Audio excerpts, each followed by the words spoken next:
एक चांगली आई आणि उत्तम गृहिणी व्हायचं असेल तर आपल्याला ही आपली मुलं बाळं घर संसार सांभाळून आपलं बिझनेस किंवा करिअर आहे ते पुढे न्यावं लागतं.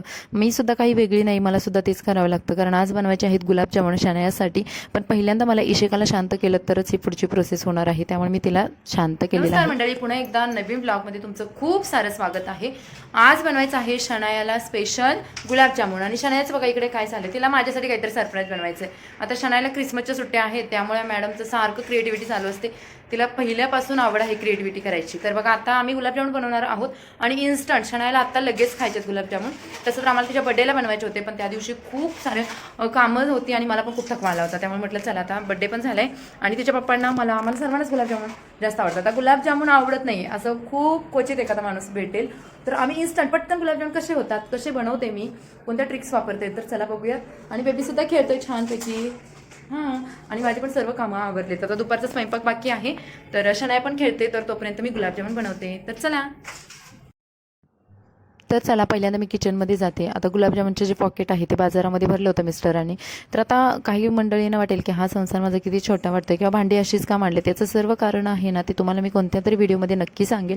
इथे गिट्सचं गुलाबजामुन घेतलेलं आहे बघा, आणि हे 200 ग्रॅमचं पॉकेट आहे. सुरुवातीला हे छान प्रकारे फोडून घेतलं आणि एका मोठ्या बाउलमध्ये ओतून घेतलं. आता बऱ्याचशा मैत्रिणींचा प्रश्न असतो की गुलाबजामुन माझे फुटतात किंवा करपतात किंवा पाकच आतमध्ये मुरत नाही किंवा आतमधून कच्चे राहतात. ह्या सर्व प्रश्नांची उत्तरं तुम्हाला आजच्या व्हिडिओमध्ये बघायला भेटणार आहेत. आणि गुलाबजामुन अगदी या पद्धतीने केलं ना तर तुम्हाला 100% गॅरंटी आहे की तुमचं एकही गुलाबजामुन फुटणार नाही. शिवाय 5 ते 10 मिनिटाच्या आत तुम्ही खायला रेडी व्हायला ही गुलाबजामुन आणि याच्या आतमध्ये पूर्ण पाक मुरणार आहे. तर बघा मी गुलाबजामुनचं जे पॉकेट आहे त्यामधलं सर्व जे प्रीमिक्स आहे ते एका बाउलमध्ये घेतलं आणि त्याच्यामध्ये ना दूध आहे ते ॲड केलेलं आहे. आता दूध आपल्याला अगदी थोडं करत ॲड करायचं आहे. असा डो बनल्यानंतर हा डो आपल्याला 5 ते 10 मिनिटासाठी झाकून ठेवायचा. आता आपल्याला वेळ न वाया घालवता आपण बघूयात पाक कसा करायचा. बघा आता माझं ना पीठ आहे ते मळून झालं. बघा इथे पीठ ठेवलं मी एक 10 मिनिटांसाठी. 10 मिनिटात त्याच्यामध्ये जे दूध आहे ते छान प्रकारे ॲब्झॉर्ब होईल छान प्रकारे आणि आपलं पीठ पण मस्त भिजेल. आता पीठ भिजेपर्यंत आपण काय करूयात की पाक करून घेऊयात. आता पाक मी कसं करते ते पण दाखवते चला. पाक आता बघा मोठ्या टोपातच हमेशा करायचं, कारण आपण जे गुलाबजामुन त्याच्यामध्ये जे टाकतो ना तर ते छान प्रकारे त्याच्यामध्ये पूर्ण पसरले पाहिजेत आणि छान प्रकारे त्यांनी पाक आहे तो ॲब्झॉर्ब केला पाहिजे, त्याच्या आतमध्ये पूर्ण मुरला पाहिजे. म्हणून मी याच टोपात नेहमी गुलाबजामुन बनवते. आता पाक बनवण्यासाठी आपल्याला ज्या वाटीने किंवा पेल्याने तुम्ही जे पण साखर घेणार आहे त्याच वाटीने किंवा पेल्याने तुम्हाला पाणी घ्यायचं आहे. आता बघा मी एवढ्या गुलाबजामुन म्हणजे 200 ग्रॅमच्या पॉकेटसाठी ना 1.5 ग्लास साखर घेते. आपल्याला पाक जर लवकर हवा असेल तरीसुद्धा ही टेक्निक आपण वापरू शकतो. 1.5 ग्लास साखर घेतली, त्याला फक्त 1 ग्लास मी पाणी घेणार आहे. किंवा तुम्ही थोडंसं आणखी पाणीसुद्धा वाढवू शकता जर तुम्हाला थोडा पातळ पाक हवा असेल. पण हे प्रमाणसुद्धा परफेक्ट आहे. पाकसुद्धा लवकर येतो. तुम्हाला फक्त पाक कसा चेक करायचा आहे ते बघायचं आहे. आणि यामुळे काय होतं की आपल्याला खायला गुलाबजामुन लवकर रेडी होतात. आता 1 ग्लास पाण्यामध्ये मी 1.5 ग्लास साखर टाकलेले आहे आणि छान प्रकारे हे मिक्स होऊ द्यायचं. आता हे साखर आणि जे पाणी आहे त्यांचं जे पाक बनेपर्यंत आपण गुलाबजामुनचे गोळे करून घेऊयात. तोपर्यंत अगदी 5 ते 10 मिनिटं झालेले असतात आणि गुलाबजामुनच्या आपला जो डो बनवला होता तो सुद्धा छान प्रकारे त्याने दूध ऑब्झर्व केलेला आहे. आता किती जरी छान प्रकारे आपण डो मळाला असेल गुलाबजामुनचा तरीसुद्धा तुम्ही बघाल त्याच्यामध्ये तो एकदम सुका होतो. आता ते सुद्धा मी तुम्हाला दाखवते. शनाया बघा इथे काहीतरी क्रिएटिव्हिटी करत बसले. तिला अशी खूप क्रिएटिव्हिटी करायला आवडतं. आता 5 मिनिटांनंतरच तुम्ही बघाल तर लगेच ना हा डो आहे तो सुकल्यासारखा झाला आणि तुम्ही हाताने बघाल जर त्याचे गोळा करायला केला तर अगदी पूर्ण तो निखळतोय, म्हणजे असं घट्ट गोळा बनत नाही. पुन्हा मी त्याच्यामध्ये थोडंसं दूध ॲड केलं. आता दूध ॲड केल्यानंतर हा डो पुन्हा आपल्याला मळून घ्यायचा आहे. लगेच मळला जातो कारण पहिला आपण ऑलरेडी मळला होता. त्याच्यानंतर आपल्याला गोळे करायचे आहेत. आता बऱ्याच मैत्रिणींचा एक प्रॉब्लेम होतो की गोळे करताना सुद्धा ही जर टेक्निक आपण वापरली तर गोळे अजिबात तुटत नाहीत किंवा क्रॅकसुद्धा जात नाहीत गुलाबजामुनला. तर तुम्हाला हातामध्ये असं पीठ घ्यायचं आहे, हातावरती थोडं जेवढा तुम्ही गोळा बनवणार आहे ना तेवढं घ्यायचं आणि छान प्रकारे हातावरती असं मळायचं. आता ही प्रोसेस थोडीशी वेळ खाऊ आहे, म्हणजे तुम्हाला 5 ते 10 मिनिट या प्रोसेससाठी जाऊ शकतात. पण गुलाबजामुन आपले 1 नंबर होतात. जसं तुम्ही हॉटेलमध्ये खाता, बाहेर खाता अगदी तसं होतं. तर इशिकासुद्धा बघा तोपर्यंत उठली होती. तिला छान प्रकारे खेळवत होते मी आणि खेळवतच हे माझं काम चाललं होतं. तर अशा पद्धतीने आम्ही साधारणतः 30-32 याचे गोळे बनले 200 ग्रॅम पॉकेटचे आणि चण्याने काउंट केले. त्यानंतर आता आम्ही जाणार आहोत हे गोळे तळायला. तोपर्यंत आपला पाक पण किती आला ते पण आपण बघूयात. तर इशिकाला घेऊन पण काही गोष्टी मला कराव्या लागतात, कारण जे गावावरून जे साहित्य आलं होतं म्हटलं तुमच्यासोबत शेअर करावं. कारण भाऊ गावी गेला होता आणि त्याने काही वस्तू आणलेल्या आहेत. तर त्या वस्तू कोणत्या आहेत, आईनं त्याच्यासोबत काय काय पाठवून दिले हे मी तुमच्यासोबत शेअर करते आहे. तर या ज्या वस्तू आहेत ना त्या गावावरून आलेल्या आहेत. मग म्हटलं चला तुमच्यासोबत पण शेअर करेन. तर काय काय आलेलं आहे बघूयात. तर इथे ज्या काही भाज्या आहेत बघा, तर ही भाजी आहे आमच्या शेतामध्ये वगैरे असतात अशा भाज्या, पालकची वगैरे, चुका वगैरे बोलतात. तर अशा टाईपच्या ज्या भाज्या आहेत त्या आलेल्या आहेत. आणि आईने याच्यामध्ये बघा ही ढबू मिरची असते ना आमच्या गावाकडे, खूप छान लागते चवीला. याच्यामध्ये मसाला वगैरे घालून जर केली ना तर खूप भारी लागते. तर आईने बघा तिच्या माईनं कसं बघा ह्याच्यामध्ये बांधून दिले, हे ब्लाऊजचा वगैरे कपडा आहे तर त्याच्यामध्ये तिने बांधून दिले. कारण ना भाज्या नेहमी ना आई अशा कपड्यामध्येच बांधून देतात. एखादी ओढणी असेल, एखादं असा कपडा असेल जी सुती कॉटन, ज्याच्यामध्ये ती भाजी आहे ना जास्त वेळ राहिला. तर प्लास्टिकच्या पिशवीमधून जर आणली ही भाजी तर पूर्ण पाणी सुटतं. आता बघा काल दुपारी वगैरे तोडलेली असेल ही भाजी, तर तुम्ही बघाल अगदी फ्रेश आहे, याला कुठेही पाणी वगैरे सुटलेलं नाही. तर ही भाजी दिली. त्याच्यासोबत बघा खोबरं दिलं. आता भरपूर सारं कसं डिलिव्हरी झाल्यानंतर ना भरपूर साऱ्या बायकांनी खोबरं वगैरे आणलं होतं. आणि हे खोबरं आहे तर या खोबरं सुद्धा दिले बघा. आणि तुम्ही बघाल इकडं खोबरं आता सध्या खूप महाग झाले.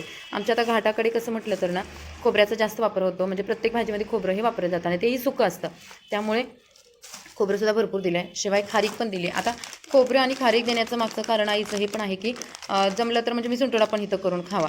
तर आता तिला कसं खूप काम आहे, उकळामध्ये बनवून ती देते नेहमी. आता आपला घरी कसं सुंटोडा बनवतात बाळंतीणबाईसाठी, त्याचा पण मी एक स्पेशल व्हिडिओ बनवलेला आहे, तो सुद्धा तुम्ही जाऊन बघू शकता. ते खोबरं पण दिले.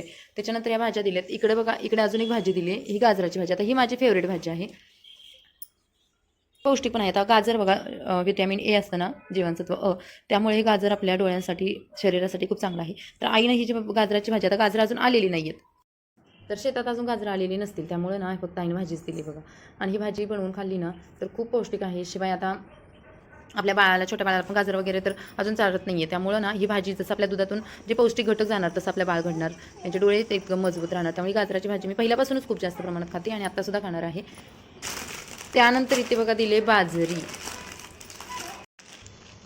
आता मला एका गोष्टीचा अभिमान आहे की माझे आईवडील शेतकरी आहेत. खरंच ना, का माहिती आहे का, आता शेतीला इतके सोन्याचे दिवस आलेले आहेत ना खरं, पण त्यांच्या शेतमालाला जे भाव आहे तो भेटत नाही, ती गोष्ट वेगळी आहे. पण त्यांच्या मुलांना म्हटलं ना तर असं पौष्टिक गोष्टी खरंच भेटत आहेत.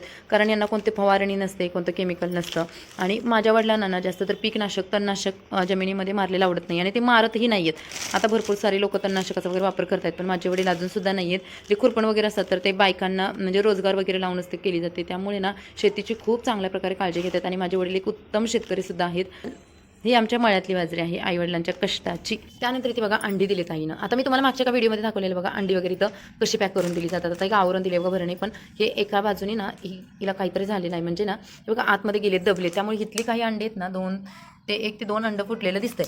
पण ही अंडी अशा पद्धतीने दिली ना तर ह्याचा फुटण्याचा चान्स खूप कमी असतो. कारण भाऊ ट्रेननं आलेला आहे ना, त्यानं कुठेतरी जी बॅग आहे ही साहित्याची तर कुठेतरी ठेवली असेल ना, त्यामुळे ते दबली गेलेली आहे भरणी आणि त्याच्यातून अंडं फुटलेले. तर बघा हे अशा पद्धतीच्या अंडी आई सेट करून देते. म्हणजे ही एक चांगली टेक्निक आहे बघा. इथं पण थोडंसं कच गेलं आहे अंड्याला.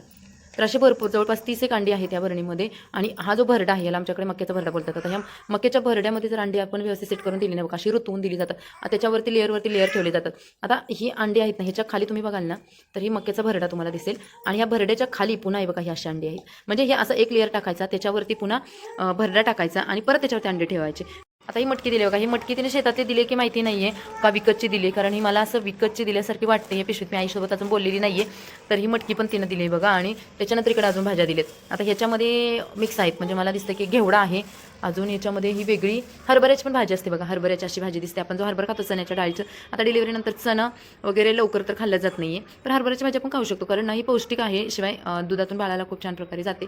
तर मग हरभऱ्याची भाजीसुद्धा दिली, कारण आता गावाला हरभरा वगैरे आला असेल. अशी शेपूची सुद्धा भाजी दिसते बघा. म्हणजे या मिक्स भाज्या दिलेल्या दिसत आहेत, मला थोड्याफार काढावं लागणार आहेत. आणि घेवडा आहे, मुळात मला घेवड्याची भाजीसुद्धा प्रचंड आवडते. घेवडासुद्धा दिला आहे. आणि या मिरच्या दिलेत. येशी का या मिरच्या दिलेत बघा. आता मिरच्यासुद्धा पॅक करून दिल्या. आता या गोष्टी प्लास्टिकमध्ये दिल्या तरी चालतात, म्हणजे यानं काही इफेक्ट होत नाही. पण ज्या अशा पाल्या भाज्या असतात ना, ज्यांना खूप पानं आहेत की ज्या राहण्याचे चान्सेस कमी आहेत, तर त्यांना कपडा बांधूनच द्यावा लागतो. तर अशा गोष्टी आईनं दिलेल्या आहेत. आई अजून भरपूर काय काय नेहमी देत असते. तर मागच्या वेळेस मी त्यांना अख्खी मोठी पिशवी भरून आणली होती. तर यावेळेस ना त्याच्यामध्ये तूप होतं, अंडी होतं, भरपूर काय होतं, सुंटोडा वगैरे होता. आणि ते तुमच्यासोबत शेअर करणं राहून गेलं. जसं जसं जमेल तसं थोडंफार मी शेअर केलं. तर या गोष्टी आईनं दिलेल्या आहे. तर बघा या सर्व गोष्टी दिलेत. तर मी खूप खुश आहे, लकी आहे की या गोष्टी गावावरून येतात आणि आम्ही इथं मुंबईचं जे केमिकलचं जे गोष्टी असतात त्या खाण्यापेक्षा हे हेल्दी गोष्टी खातोय. तर बघा गावावरून आईनं जे दिलेलं साहित्य आहे भावाजवळ ते पण मी तुमच्यासोबत शेअर केलं.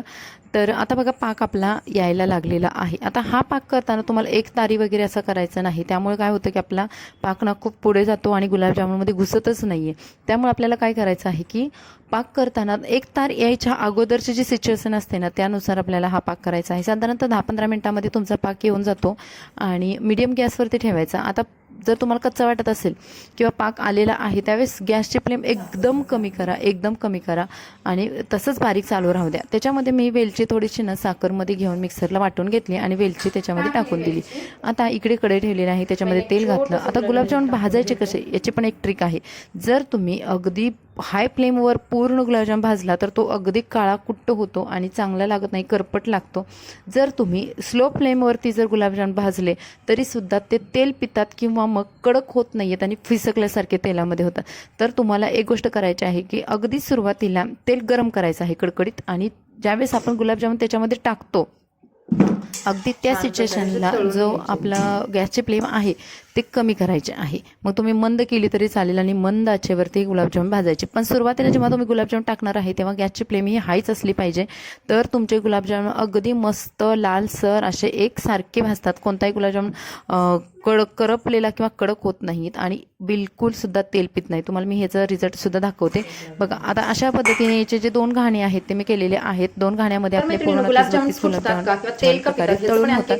तर तळायला सुद्धा आपल्याला 2 ते 3 मिनिटाचा कालावधी आहे. सुरुवातीला गॅसची फ्लेम जर तुम्ही लो ठेवली तरी सुद्धा अशा पद्धतीने क्रॅक जायला लागतात. ते सुद्धा मी तुम्हाला व्हिडिओमध्ये दाखवलेलं आहे. पण गुलाबजामुन खराब होऊ नये म्हणून मी परत ना फ्लेम थोडी वाढवली आणि नंतर कमी केली. आता तुम्हाला रिझल्ट अगदी दाखवायचा होता, त्यामुळे हे टेक्निक जर वापरली तर तुमचे गुलाबजामुन असे नक्की होणार किंवा मग हळूहळू तर फिसकले जाणार तेलामध्ये. त्यामुळे तळताना सुद्धा ती एक काळजी घ्यावी. अगं नाही येत अजून हे बघ, हे फक्त ना अजून हे पाकामध्ये टाकलेले नाहीयेत. तुला खायची काय झाली शनाया? शनायाला खूप भूक लागली आणि तिला गुलाबजामुन खायचे अक्षरशः. गुलाबजामुन काढते बघा. मस्त गॅसची फ्लेम बंद करूयात गॅस आणि ना बघा हे डाळ आणि गुलाबजामुन काढते. का हे गुलाबजामुन थोडेसे थंड होतात, मग हे आपण पाकामध्ये टाकून देऊयात. आता बघा गुलाबजामुन पूर्ण ना आपले थंड झाले बघा हाताला. आणि ना हे बघा तुम्ही ऑइली तर बिलकुल झालेले नाहीये. तुम्ही बघा हाताला सुद्धा बघा ऑइल चिटकत नाहीये, ऑइली बिलकुल नाहीयेत आणि एकदम लाल गुंद मस्त ब्राऊन असे झाले. आवाज करतात तर असे थंड झालेले गुलाबजामुन कोमट पाकांमध्ये टाकायचे. कोमट पाकामध्ये टाकण्याचं कारण म्हणजे गुलाबजामुन लवकरात लवकर पाक सोक करतात, ॲब्झॉर्ब करतात. पूर्ण पाक त्याच्यामध्ये जातो आणि आपले गुलाबजामुन आतमधून कच्चे राहत नाहीत किंवा पाक आतमध्ये जात नाही असं होत नाही. तर गुलाबजामुन पूर्ण पाक टाकतात. आणि बघा जेव्हा जास्त आपण एरिया मोठा घेतलेला जो टोप आहे तर त्यामुळे सर्व गुलाबजामुनला पसरण्यासाठी सुद्धा चांगला मोकळा स्पेस सापडतो आणि गुलाबजामुन चांगल्या प्रकारे पाक आतल्या आत लगेच शोषून घेतात आणि सर्वात महत्त्वाचं म्हणजे आपल्याला खायला गुलाबजामुन लगेच रेडी होतात. तर 5 मिनिटानंतरच बघा मी हा गुलाबजामुन फोडलेला आहे आणि तुम्हाला दाखवते. मस्त असा पाकाने मस्त झालेला आहे. तुम्ही बघाल गुलाबजामुन किती म्हणजे मऊ गुलाबजामुन झाले बघा आपले छान मस्त. आणि आता शनायाला देते खायला, तर शनायाचं रिएक्शन पण आपण